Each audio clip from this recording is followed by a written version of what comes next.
You hear the crowd before you see the arena. Thousands of voices roar above your head. Blood! Kill him! Finish it! Your hands tighten around the short Roman sword. Across the sand stands a massive man in bronze armor. His helmet is shaped like a snarling beast. The sand beneath your feet is dark, not from dirt, from blood. The gate behind you slams shut. There is no escape now. Only one man will walk out of this arena alive. And today, that man must be you. But your story did not begin in the arena. It began many years earlier, before the chains, before Rome, before you became a gladiator. You were born in a small village on the edge of the Roman Empire. Your father was a farmer. Your days were simple. You woke with the sun, worked the fields, and at night your mother baked bread while your sister chased fireflies outside your house. Rome was something distant, something people spoke about in quiet voices. Until one morning, Rome arrived. You woke to shouting, metal, fire. Roman soldiers stormed into the village like a thunderstorm. Houses burned, people screamed. Your father grabbed a spear and ran outside. You never saw him alive again. A soldier dragged you into the street by your arm. You tried to fight. You tried to run. But you were only 10 years old, and Rome had no mercy for boys. You were chained with dozens of others, men, women, children. For weeks you marched south, through dust, through hunger. Anyone who collapsed was left on the road, or killed. When the walls of Rome finally appeared on the horizon, you understood something. You were no longer a prisoner. You were property. The slave market smelled like sweat and fear. Buyers walked between the chains inspecting people like animals. Teeth, muscles, scars.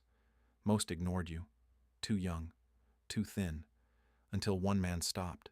Tall, scarred, wearing a dark red cloak. The slave trader greeted him with respect. "Lanista," he said, "a trainer of gladiators." The man lifted your chin and studied your face. "Does the boy fight?" he asked. "He bites," the trader laughed. The man smiled slightly. "Good." A bag of coins hit the table, and just like that, your old life disappeared. The gladiator school was a prison. High stone walls, iron gates, small cells instead of rooms. Inside were dozens of men, some criminals, some prisoners of war, some slaves like you. All of them understood the same truth. Most men who entered this place would die in the arena. Your trainer was a retired gladiator named Varro. His body was covered in scars. One eye was blind. His voice sounded like gravel. In the arena, he told the new fighters, there are only two kinds of men, the dead and the killers. He threw a wooden sword at your feet. If you cannot become the second, you will become the first. Training began before sunrise, running, fighting, bleeding, again and again. Your body slowly changed. Your shoulders grew wider, your hands hardened.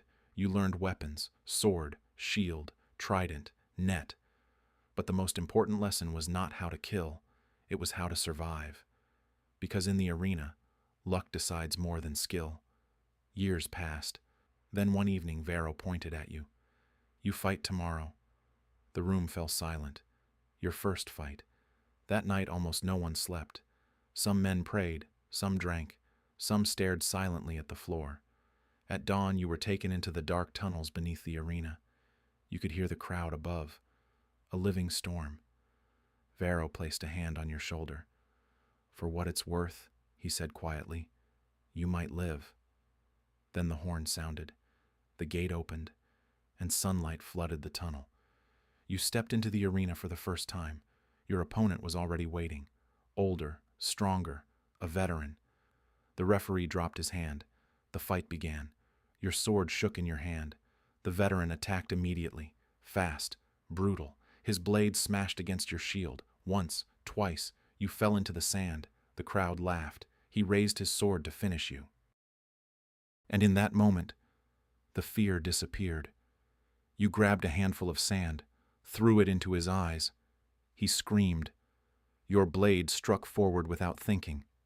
Steel slipped beneath his armor. The man collapsed. For a second, the entire arena was silent. Then the crowd erupted. You stood there shaking, covered in blood. Your first kill. You looked up toward the Emperor's box, waiting for the signal. Life or death. The Emperor turned his thumb sideways. Mercy. The crowd roared again. You had survived your first fight, but something inside you understood the truth. This was only the beginning, because the arena had noticed you, and Rome always demands more blood. The Emperor lifts his hand. For a moment, the entire arena holds its breath. 50,000 people watch you. Your sword is still buried in the body of the man you just killed. The crowd begins to chant, "Live! Live! Live!" The Emperor turns his thumb sideways. Mercy, you are still alive. But something inside you understands the truth. You didn't win your first fight. You survived it. And in the arena, that is the only victory that matters. Back in the Gladiator school, the other fighters look at you differently now. Not with pity, with respect. Varro hands you a cup of watered wine. You fought ugly, he says, but ugly keeps men alive. Then he leans closer. The crowd does not want perfection. They want blood. You fight again, and again. Weeks turn into months. Every fight teaches you something. How fear makes men slow. How heavy armor becomes a prison. How the crowd reacts to pain. You begin to understand the arena. It is not just a place to kill. It is the greatest theater in Rome. And gladiators are its actors. Your second fight is against a retiarius. He carries a net and a trident. Fast, dangerously fast. The net flies toward you. You barely dodge. The trident slams against your shield. The crowd cheers. They love this kind of fight. Predator and prey. You circle slowly, waiting, watching. Then suddenly you rush forward. Your shield smashes into his chest. The trident drops. One quick strike. Blood fills the sand. The crowd roars again. Your name begins spreading through Rome. The fights grow larger, more dangerous. You fight two men at once. You fight wild animals brought from Africa. Each victory makes you more famous and more valuable, because successful gladiators are rarely freed. They are too profitable. One night, Varro brings news. You fight in the Colosseum tomorrow. Your stomach tightens. The Colosseum, the greatest arena in the empire. 50,000 spectators, senators, generals, the emperor himself. If you survive tomorrow, Varro says quietly, Rome will remember your name. The next day, the city is overflowing with people heading toward the arena. Vendors sell wine, bread, small statues of famous gladiators. Inside the Colosseum tunnels, the air feels heavy. Gladiators from different schools wait in silence. Some pray, some stare at the ground. Then the gates open, and the Colosseum appears before you, a mountain of stone, filled with a sea of screaming faces. Your opponent walks into the sand. The crowd reacts instantly. They know him, a giant man in black armor. The announcer shouts his name. Cassius the Butcher. 20 victories, no defeats. Cassius studies you quietly. Another slave sent to die, he says. The horn sounds. The fight begins. Cassius attacks like a machine.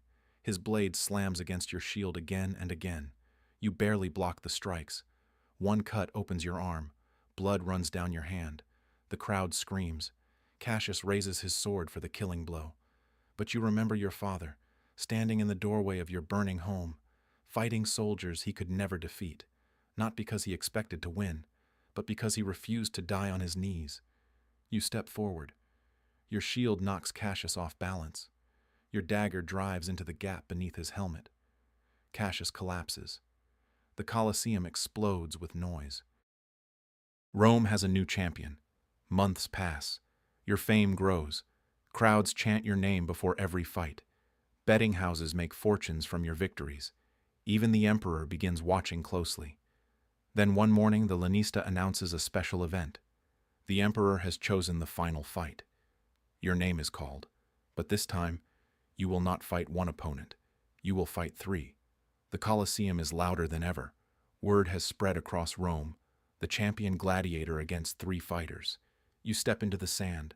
Across from you stand 3 men, a heavily armored secutor, a fast retiarius, and a brutal Thracian fighter. The horn sounds. The fight begins. The net flies first. You dodge. The Thracian charges. Steel crashes against steel. You rush the weakest opponent first, the retiarius. Your shield smashes into him. Your sword finishes the fight quickly. 1 down, but the other 2 attack immediately. The Thracian blade cuts your leg. Pain shoots through your body. You fall to 1 knee. The secutor raises his sword. The crowd begins chanting your name, louder and louder. You roll aside just before the strike lands. Your dagger flashes. The Thracian collapses.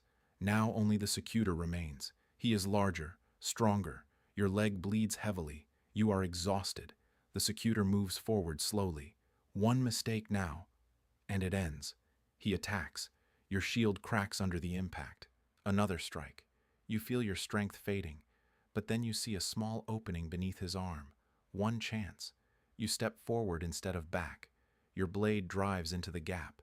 The secutor freezes, then collapses into the sand. For a moment, the entire Colosseum is silent. Then the roar begins. The loudest sound you have ever heard.